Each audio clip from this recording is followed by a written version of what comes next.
To fix the meta verification error, you'll first need to head over to adsmanager.facebook.com. From here, you'll want to create a new campaign with this green button. Do not worry, we won't launch it. Tap on Create and simply choose Traffic as a goal and tap on Continue. Select the manual traffic campaign. And now head to the ad level, which is the third one. We've got campaign level, ad set level, and the ad. Once you click on it, you'll see this notification on the right that will ask you to start the authentication. Once you click on it, you will be asked to verify your email. And that's all you need to do to fix this error.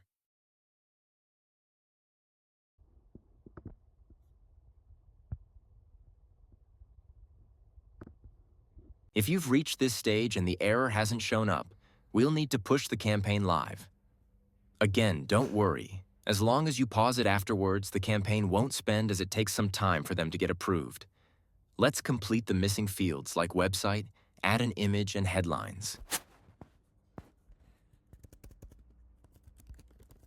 We do not need it to be accurate. Simply upload a random image and some test headlines and descriptions.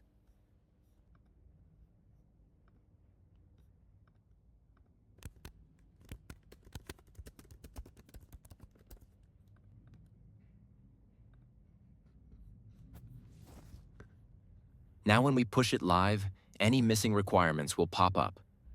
In this case, we are also missing phone number verification, so let's add that and relaunch.